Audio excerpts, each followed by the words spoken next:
ഇടുക്കിയിലേക്ക് പോവുകയാണ്. ഇടുക്കിയിൽ നിന്ന് മുഹമ്മദ് ആഷിഖാണ് വിവരങ്ങൾ നൽകാനായി ചേരുന്നത്. Ashiq, good morning. 6:30 സമയം. അവിടെ പലയിടത്തും മോക്ക് പോളിംഗ് ആരംഭിച്ചു കഴിഞ്ഞിട്ടുണ്ട്.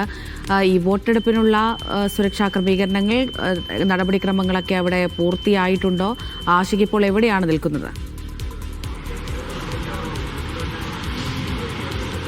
അമൃത, ഞാനുള്ളത് തൊടുപുഴയിലെ BTM-LP സ്കൂൾ കുമ്പങ്കലിലാണുള്ളത്. ഇവിടുത്തെ 1-ാം നമ്പർ ബൂത്തിലെ ദൃശ്യങ്ങളാണ് നിങ്ങൾ കണ്ടുകൊണ്ടിരിക്കുന്നത്. ഇവിടെ മോക്ക് പോളിന്റെ നടപടിക്രമങ്ങളുടെ അവസാന ഘട്ടത്തിലേക്ക് എത്തിയിരിക്കുന്നു. കൃത്യം 6 മണിക്ക് തന്നെ വിവിധ രാഷ്ട്രീയ പാർട്ടി പ്രതിനിധികളും ബൂത്ത് ഏജന്റുമാരും മറ്റുദ്യോഗസ്ഥരുമൊക്കെ എത്തിക്കൊണ്ട് ഇവിടുത്തെ ഈ മോക്ക് പോളിന്റെ പ്രവർത്തനങ്ങൾ ആരംഭിച്ചിട്ടുണ്ട് എന്ന് തന്നെ പറയാം. ജില്ലയിൽ എല്ലായിടത്തും തന്നെ മോക്ക് പോൾ ആരംഭിച്ചിട്ടുണ്ട്. അവസാന ഘട്ടത്തിലേക്ക് എല്ലായിടത്തെയും മോക്ക് പോൾ പ്രവർത്തനങ്ങൾ കടന്നിരിക്കുന്നു എന്ന് പറയാം. ജില്ലയിൽ ഏതാണ്ട് ആകെ 1192 പോളിംഗ് ബൂത്തുകളാണുള്ളത്. 63 ജില്ലാ, ബ്ലോക്ക്, ഗ്രാമപഞ്ചായത്തുകളെയും മുനിസിപ്പാലിറ്റികളെയും കൂടി ചേർത്തുകൊണ്ട് 63 തദ്ദേശ സ്ഥാപനങ്ങളിലേക്കാണ് ജില്ലയിൽ തെരഞ്ഞെടുപ്പ് നടക്കുന്നത്. വലിയ വിപുലമായ ഒരുക്കങ്ങൾ ജില്ലാ ഭരണകൂടത്തിന്റെ ഭാഗമായിട്ട് ഉണ്ട്. ഈ ജില്ലയിലൊട്ടാകെ സംഘടിപ്പിച്ചിട്ടുണ്ട്. പ്രത്യേകിച്ച് ഹരിതചട്ടം കർശനമായി തന്നെയും പാലിച്ചുകൊണ്ടുള്ള തെരഞ്ഞെടുപ്പ് നടപടികൾ പൂർത്തിയാക്കണമെന്ന് ഇന്നലെ തന്നെ ജില്ലാ കളക്ടർ ദിനേശൻ ചെറുവാട്ട് അഭ്യർത്ഥിക്കുന്ന സാഹചര്യവുമുണ്ട്.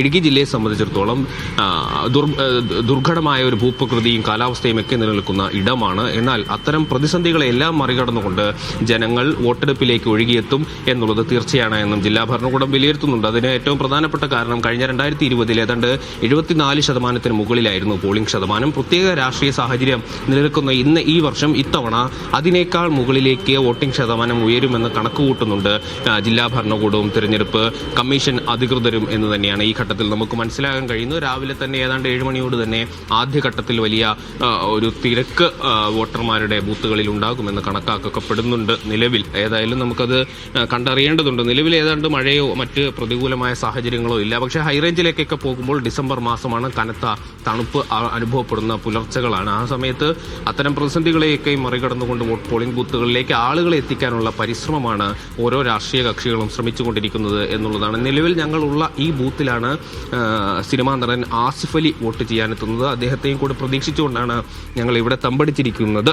രാവിലെ 7 മണിക്ക് തന്നെ ആസിഫ് അലി എത്തും എന്നാണ് നമ്മൾ പ്രതീക്ഷിക്കുന്നത്. ആസിഫ് അലിയെ കാത്തിരിക്കുന്നതിന് മറ്റൊരു സാഹചര്യം കൂടി ഉണ്ടല്ലോ. ഇന്നലെ വന്നിരിക്കുന്ന നടിയെ ആക്രമിച്ച കേസിലെ അദ്ദേഹത്തിന്റെ പ്രതികരണവും കൂടി ഈ തെരഞ്ഞെടുപ്പുമായി ബന്ധപ്പെട്ട് നമുക്ക് തേടേണ്ടതുണ്ട്. ഏതായാലും ജില്ലയിലെ തന്നെ പ്രമുഖരായ വ്യക്തിത്വങ്ങളെല്ലാം തന്നെ ഓരോ സമയങ്ങളിൽ വോട്ടെടുപ്പിനായിട്ട് എത്തും എന്നും അറിയിച്ചിട്ടുണ്ട്.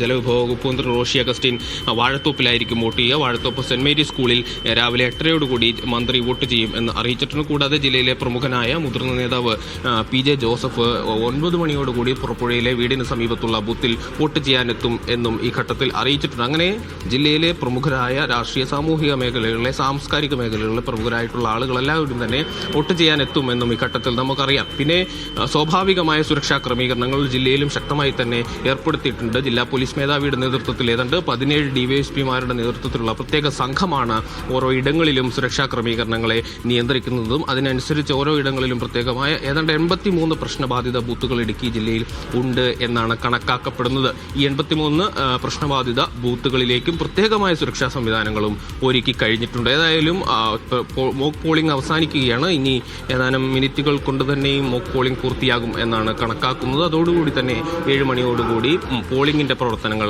ആരംഭിക്കും. വോട്ടർമാരെ ബൂത്തുകളിലേക്ക് കടത്തിവിട്ടു തുടങ്ങും. അതിനു മുമ്പായി തന്നെയും ഏതാണ്ട് 6:45 തന്നെ ഓരോ ബൂത്തുകൾക്കും പുറത്തും വലിയ നിര രൂപപ്പെടുമെന്നാണ് ഈ സമയത്ത് നമുക്ക് മനസ്സിലാക്കാൻ കഴിയുന്നത്. ഇപ്പോൾ തന്നെയും ഓരോ വോട്ടർമാരായി പതിയെ എത്തിയിട്ടുണ്ട്. രാവിലെ തന്നെ വോട്ട് ചെയ്ത് മടങ്ങാൻ തിടുക്കമുള്ള ആളുകൾ ഓരോ ബൂത്തുകളിലേക്കും ഈ ഘട്ടത്തിൽ എത്തിയിട്ടും ഉണ്ട്. അമൃത.